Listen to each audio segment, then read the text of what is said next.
speech and a question and answer period at the end. Help me welcome the Honorable Jill Swain, Mayor of Huntersville.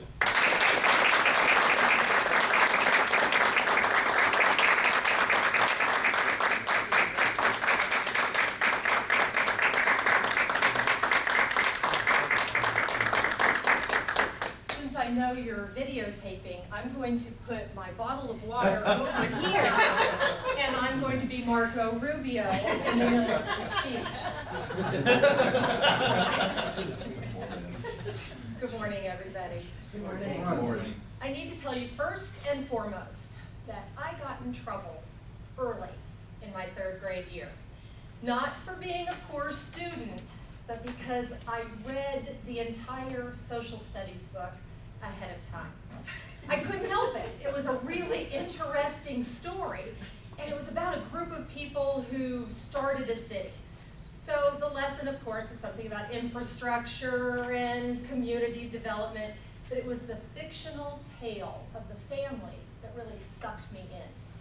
Now, in order to keep me from reading ahead, my very wise teacher would often call on me to read aloud. And so I found I loved to do that, but I'd keep my finger on each paragraph. I'd read ahead just a little bit so I'd be able to read with expression, and I'd hope that I'd get those paragraphs that had dialogue, because it was so much fun to read in someone else's voice. My father worked for IBM, and I don't know if any of you know this, but IBM stands for I've Been Moved. Every 3 years we would move, and it became very difficult for me each time to be the new kid. High school might have been my most difficult move because we arrived the day before school started, and I had to walk into a new school not knowing the layout at all. But when I navigated my way to my speech class and I had to stand up in front of the class and introduce myself, I felt very, very comfortable. Within a few days, I had been transferred by my speech teacher to the advanced speech and debate class, and that's where I truly found myself. I ended up on the speech and debate team, and we traveled for at least 2 weekends a month to speech tournaments across Missouri, competing in various events. And oratory was my very favorite event. And also, when the right opportunity came up, I tried out for a school play. And I was Hot Lips Houlihan. And I don't know if many of you remember the days of the CBs. My CB handle was Hot Lips. And I could tell you the most traffic happened when I'd say, breaker 19, got the Hot Lips, bring it on back. For the record, only a couple years later, after my graduation, someone else tried out for a school play, or 2, at my school, which was Kickapoo High School in Springfield, Missouri. And that person was Brad Pitt. Now, his play must have been a lot more exciting because he sure makes a lot more money than I do. Extemporaneous speaking has never been my forte. You could see that because I feel more comfortable with paper in front of me. I favor writing out my speeches and making notes in the margins because then I can see the notes in my mind's eye as I'm giving the speech, and that helps me memorize it a little bit better. In college, I majored in journalism and mass communications, had a minor in Russian, see where that took me, and ended up after college in a direct response advertising profession. To do my job well, I had to be a good writer, and I had to be able to speak comfortably to my clients. I trekked from my job from Kansas City to New York City to Boston to Hartford to Baltimore, and when I was 8 months pregnant with my first child, I gave my most challenging speech, a 1.5-minute speech in front of the United States Senate Subcommittee on Medical Research. After our son was born, we moved to Huntersville. As a stay-at-home mom at that time, I wanted to be able to show my kids that you give back to your community. So one thing led to another, and here I am in my 3rd term as mayor of the town of Huntersville, and my 7th term on the Huntersville Town Board. I don't always have the advantage of preparing speeches, but that's taught me how to learn how to speak a little bit better on my feet. And I don't always succeed, but it's better to do this when you know your topic. Until last month, I have been, for the past 5 years, the only female mayor in Mecklenburg County, which in a sad way helps me sometimes if my speeches don't quite flow. So let me explain. Several times I've been interviewed by the media, local news stations, and I've had friends come and tell me the next day they've seen me on TV. So often I hold my breath and I ask them, did I do okay? Did I sound okay? Did I make sense? And once, the response from my friend put everything in perspective for me. She said, I really didn't pay attention to what you said, but your hair looked really good. So for all of you, my wish to you is that you always have good speeches, but more important, I hope you always have good hair days.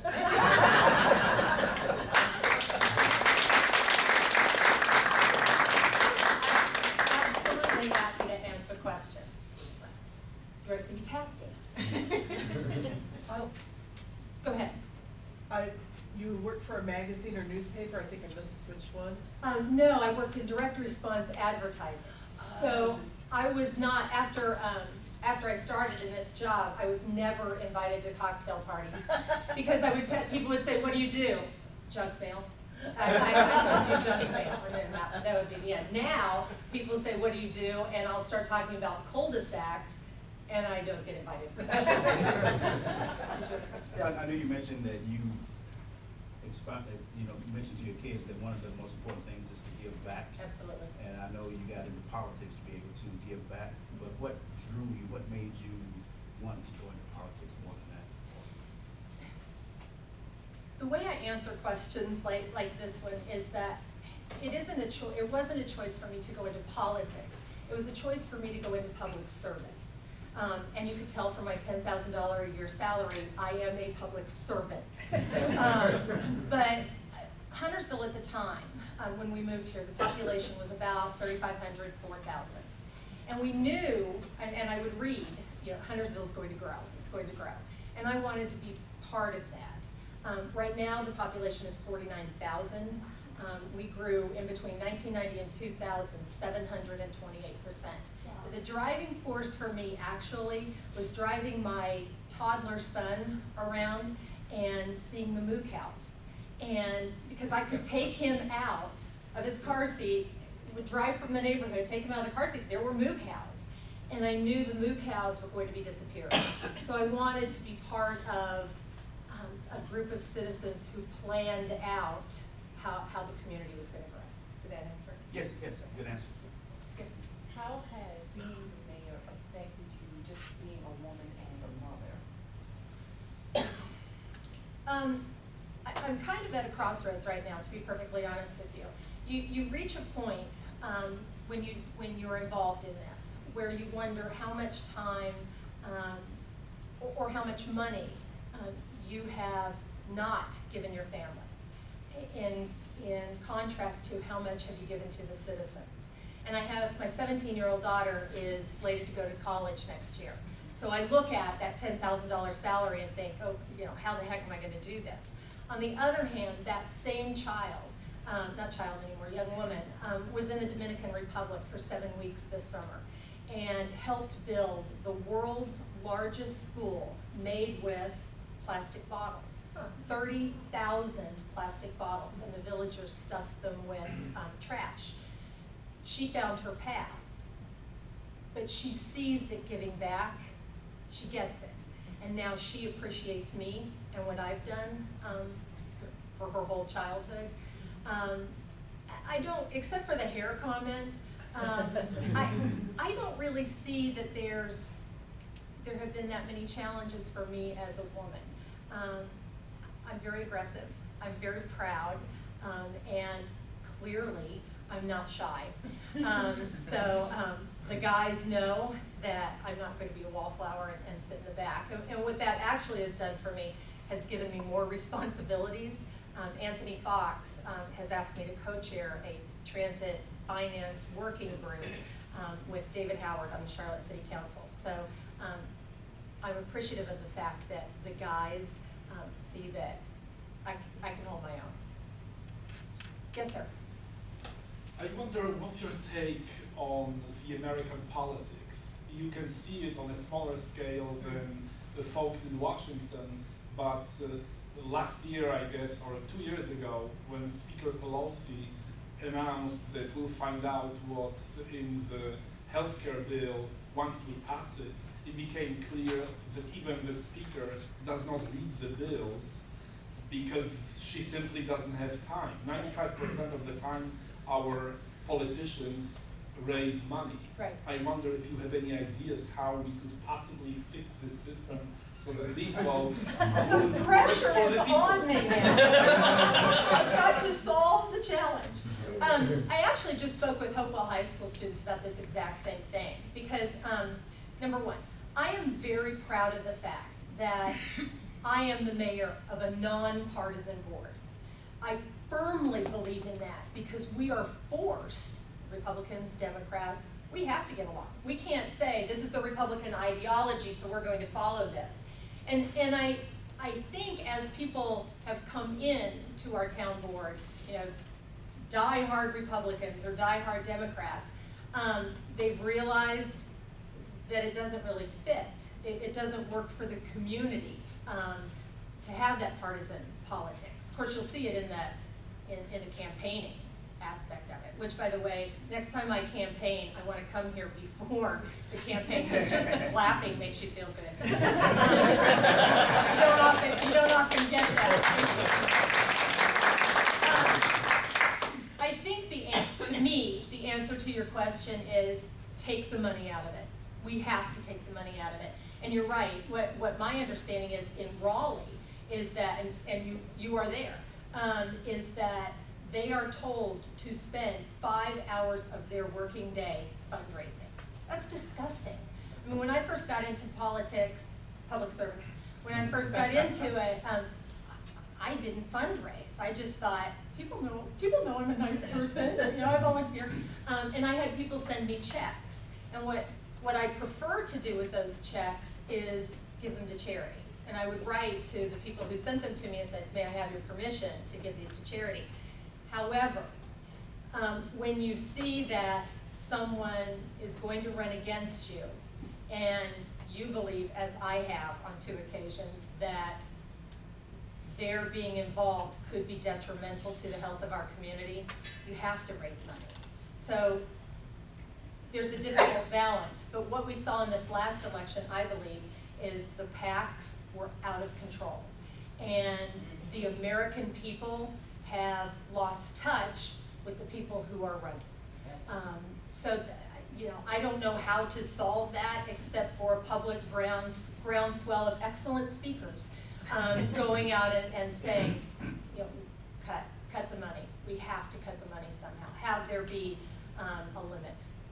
So that's where I am right now. Plus, the nonpartisan thing is a really big deal. I don't know if you all know this, but North Carolina is smack in the middle of Republicans and Democrat percentages, 48-48 and change.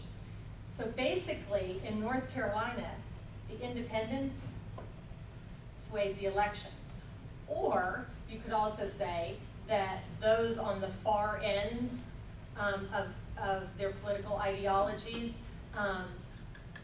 those could have swayed too, or we could have lost some of those. So anyway, I am disheartened, and my last thing on this, when Sue Myrick said that she was not going to run, I actually considered it. I considered running for her position, and I called a campaign expert, and I said, what do you think I should do? And he said, Jill, to run in the primary, just to run in the primary, you'll have to raise $2 million. And with a daughter who went to the Dominican Republic, and we believe in that level of giving back, it occurred to me, this is where I can get things accomplished. And I think if more people realize that, and if we can get more people at the ground level, either running or getting involved, even on a committee basis, I think our world will be a better place. Yes, ma'am? I wanted to find out, since you're on all day with public speaking, meeting people, always presenting, you know, polished and professional style, Not or always. how do you, what do you do to down, you know, how do you relax or regenerate so that you have the energy to be dealing with people like you do every day? I drink heavily. No, I don't. I don't. I think I'm on all the time. I feel like I'm on all the time. And this is just me. What you see is what you get with me. I don't know that I'm down that often. The one thing I will say is that several years ago, we lived in the Cedarfield community and loved the neighbors. We were on the Christmas light cul-de-sac. I mean, everybody would go out every Friday night and they'd have, you know, everybody get together and parties, and after a while that got to be a little bit too much for me. So we moved to a house in the center of Huntersville that's on an acre, and when I'm feeling like I don't want to answer the phone, I'll go out in the backyard and just kind of putz around in the backyard. I have moved mulch, I have chopped down trees, I've dropped the chainsaw in the creek. You know, I guess that's probably what I would do. It's too cold to go out there now, so I'm on until March. Anything else? Thank you all. This was a wonderful opportunity, and I appreciate you very, very much.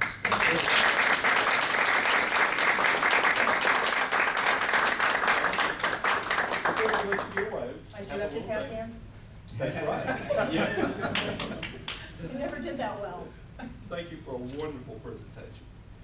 It shows everything we try to do in Toastmasters, great gestures, great eye contact, passion, all those things.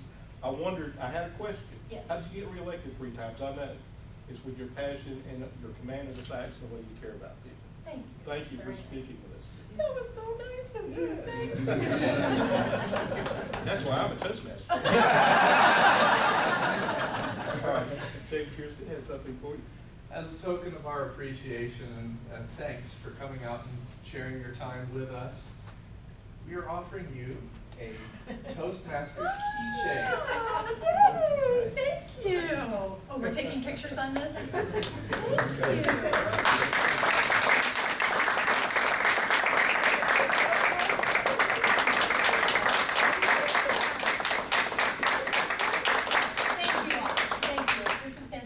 Thank you. Now, my Marco Rubio.